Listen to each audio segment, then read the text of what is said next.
Nous avons évoqué plutôt le fait que les lecteurs auxquels Jean s'adresse sont censés connaître et être en accord avec l'identité de Jésus telle qu'elle est présentée dès le prologue. Les différents « nous » confessionnels, au versets 14 et 16 du chapitre 1, viennent attester de cela. Et nous avons aussi dit que sa personnification n'évolue pas véritablement tout au long du récit. Mais alors, comment l'auteur rend-il son récit intéressant, voire fascinant pour ses lecteurs? Certes, les activités de Jésus, son enseignement, ses dialogues, les débats, ses signes et ultimement sa mort sur la croix, tout cela ne manque pas d'intérêt. Toutes ces activités permettent au lecteur de découvrir toujours davantage ce que signifie, ce qu'implique l'identité de Jésus. Mais si Jean est capable de tenir en haleine ses lecteurs pendant 21 chapitres, c'est surtout parce que tout au long du récit, le lecteur est amené à se poser la question suivante. Jésus va-t-il parvenir à accomplir la mission que le Père lui a confiée? Oui, tout le récit est en fait axé autour de cette intrigue que nous pourrions résumer ainsi. Jésus a été missionné par son Père, mais la réalisation de cette mission est compliquée par différents facteurs. Des complications qu'il parviendra néanmoins à dépasser pour accomplir sa mission et donc résoudre l'intrigue du récit. Nous trouvons donc là en quelque sorte les trois fondements de base d'une intrigue, une charge ou une mission, une complication et une résolution. Le quatrième évangile montre que la mission que le Père a donnée à Jésus a en fait plusieurs facettes. Nous évoquerons plus tard dans ce cours la métaphore du procès, si fondamentale à notre récit. Mais j'aimerais dès à présent faire remarquer que l'ensemble de la mission de Jésus doit être comprise dans un cadre juridique. Oui, Jésus est missionné par son Père pour être à la fois témoin et juge dans le procès qui l'oppose au monde. Cette double charge est clairement évoquée dans deux passages différents de l'Évangile. En Jean 18, verset 37, tout d'abord, Jésus exprime devant Pilate pourquoi il est venu dans le monde, en disant « Moi, si je suis né et si je suis venu dans le monde, c'est pour rendre témoignage à la vérité. » De même, en Jean 9, verset 39, Jésus explicite ce en quoi consiste sa mission de juge. « Moi, je suis venu dans le monde pour un jugement, afin que ceux qui ne voient pas voient, et que ceux qui voient deviennent aveugles. » Jésus a donc bien été missionné pour prendre en charge un rôle de témoin et de juge. Mais il faut bien comprendre que ces deux facettes de sa mission englobent d'autres aspects du ministère de Jésus dans notre récit. Par exemple, que Jésus soit envoyé comme témoin. Cela signifie qu'il doit révéler qui est Dieu à travers ses paroles et à travers ses actes.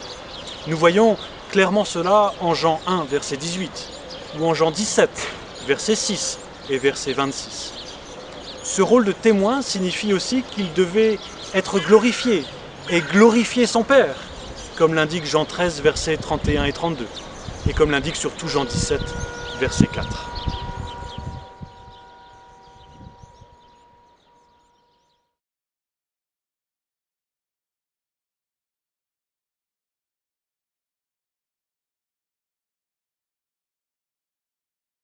Pareillement, si Dieu a envoyé Jésus avec une mission de juge, cela signifie que Jésus est appelé à rendre possible un verdict de vie pour ceux qui croient.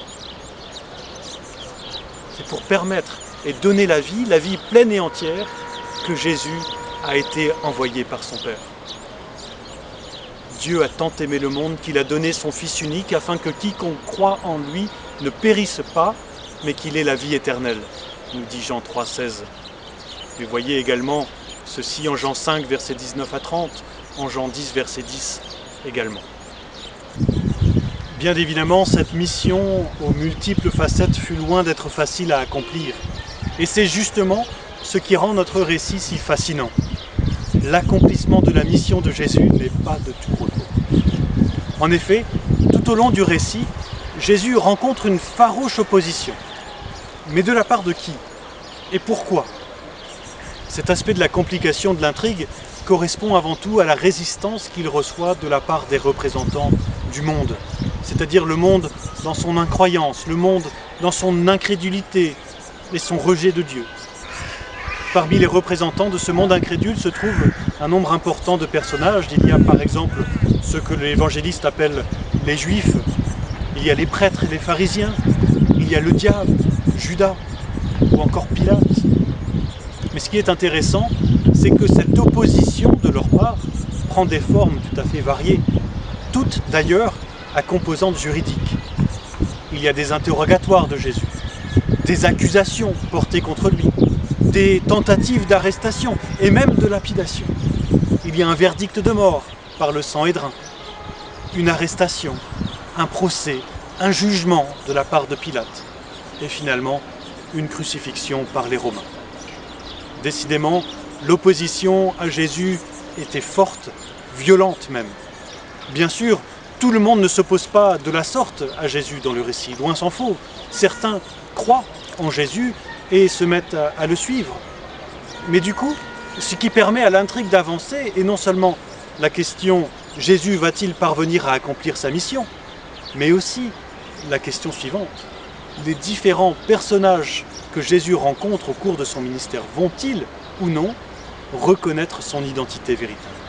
Vont-ils devenir ses disciples? Finalement, la résolution de l'intrigue se trouve dans un magnifique retournement de situation.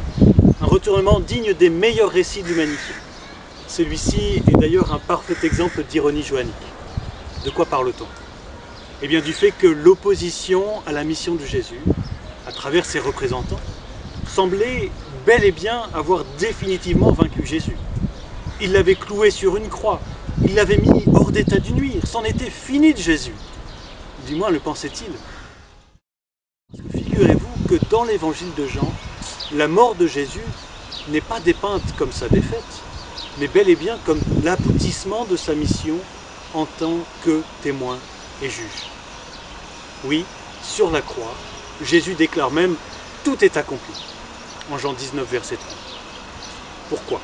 Comment peut-il dire cela? Eh bien parce que c'est sur la croix que Jésus est l'exemple parfait du témoin fidèle dans un monde hostile. Plus encore, c'est sur la croix que le verdict véritable peut être rendu. Un verdict de vie pour ceux qui croient en lui. Rappelez-vous ce qu'il s'est passé quand Jésus est mort. Cela nous est décrit en Jean 19, versets 31 à 34. C'était le jour de la préparation et, pour que les corps ne demeurent pas en croix pendant le sabbat, car ce sabbat-là était un grand jour, les Juifs demandèrent à Pilate de les faire enlever après leur avoir brisé les jambes. Les soldats vinrent donc et brisèrent les jambes du premier, puis de l'autre, qui avait été crucifié avec lui. Et quand ils vinrent à Jésus, ils virent qu'il était déjà mort, et ils ne lui brisèrent pas les jambes. Mais un des soldats lui transperça le côté avec une lance, et aussitôt, il en sortit de l'eau et du sang. Que représente cette eau et ce sang? La vie, bien sûr, la vie de l'Esprit qui jaillit du sein de Jésus pour tous ceux qui croient en lui, pour tous ceux qui désirent trouver en Jésus la vie abondante et être pleinement rassasiés. Cela, Jésus l'avait déjà dit en Jean 7, versets 37 à 39. Le dernier jour, le grand jour de la fête, Jésus, debout, s'écria « Si quelqu'un a soif, qu'il vienne à moi et qu'il boive celui qui met sa foi en moi. Comme dit l'Écriture, des fleuves d'eau vive couleront de son sein. » Il dit cela au sujet de l'Esprit, qu'allait recevoir ceux qui mettraient leur foi en lui. Car il n'y avait pas encore d'Esprit, puisque Jésus n'avait pas encore été glorifié. À la croix, c'est bel et bien un verdict de vie qui est rendu par le juge Jésus. Un verdict de vie pour ceux qui croient. C'est la vie de son esprit qu'il offre aux croyants.